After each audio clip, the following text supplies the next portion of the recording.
Hello there, kids. Do you believe in trolls? Do you think that you would be able to outsmart some very naughty trolls in order to save something that you loved? Well, a little girl named Treva was able to, and I think you would all be able to as well. I have chosen the book Trouble with Trolls by Jan Brett. It was one of my favorite books when I was a child, and I love being able to share it with my kids and now with all of you. My name is Treva, and I've had trouble with trolls. It all happened one day in early spring when I decided to visit my cousin who lives on the other side of Mount Baldy. It takes all morning to climb up the mountain, but then I fly down the other side on my skis. My dog Tuffy and I walked up the path until we reached a place where the last of the old trees stood, and that's where the trouble with trolls began. As we walked through the trees, something scuttled by. Tuffy ran after it. I heard a yelp, and there was Tuffy caught tight in the arms of a troll. I was certain that's what he was, with his long furry tail, big ears, and one gold ring. The troll squealed and growled, "I want dog!" He waggled his ears back and forth at me. Then I had an idea. Maybe I could trick this greedy troll. "Go ahead, take the dog. I've got my beautiful mittens," and I reached up and warmed my ears as if I couldn't do without my mittens. The troll's eyes darted back and forth from Tuffy to my mittens, but it was too much. He had to have them. He dropped Tuffy, grabbed my mittens, and ran off. I was so pleased about tricking the troll that I didn't notice that Tuffy was missing again until I came face to face with a second troll. This one was rocking with glee, his long nose buried in Tuffy's warm fur. "I got dog," he boasted. I shrugged. "You can have the dog," I said. "Just don't take my favorite pom-pom hat."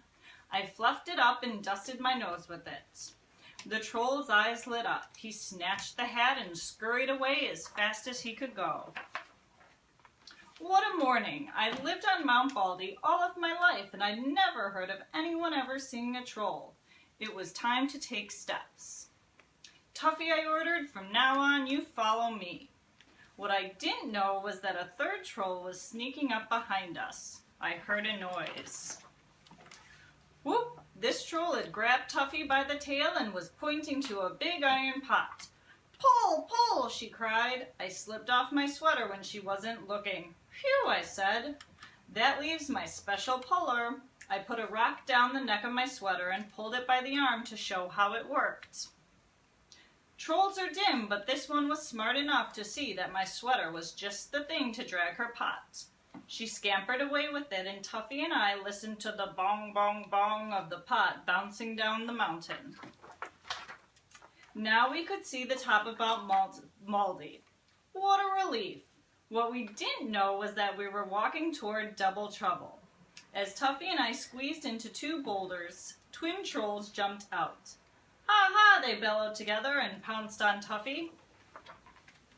This time I was ready. I saw their pointy little heads and knew just what to do. Off came my boots. I dangled them in the air. Imagine wanting a dog and ignoring these.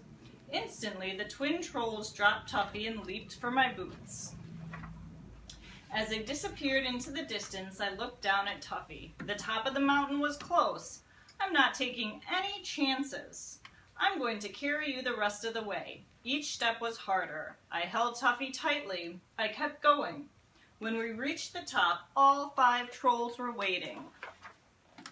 "We want dog," they bellowed, and ran toward us. In the scuffle, they got Tuffy away from me. I closed my eyes to keep back the tears. Then I knew what to do. I reached around and unbuckled my skis. I held them so the sun would sparkle on their shiny paint. I shook them so the trolls could hear their tiny bells.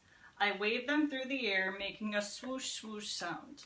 Finally I whispered as if it were a big secret. "I can fly with these."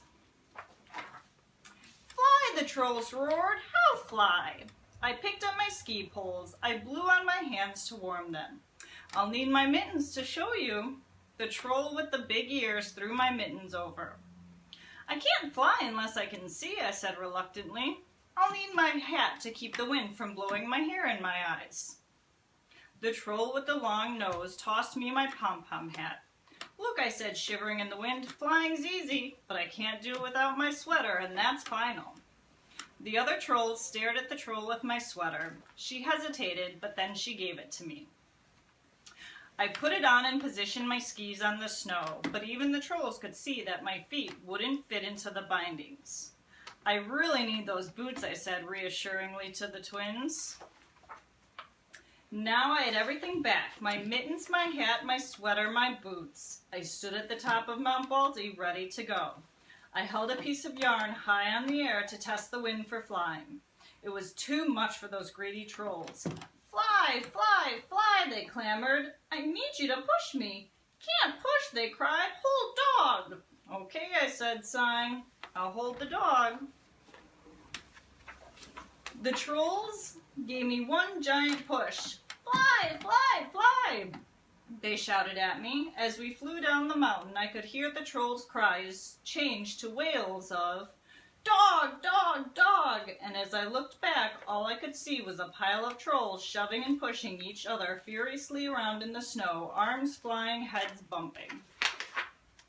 Tuffy and I made it safely down the mountain, and the trolls have never been seen again. But if you travel over the top of Mount Baldy in early spring, you can see the white cotton grass waving wildly in the wind. It's all that's left from the day I had the trouble with trolls.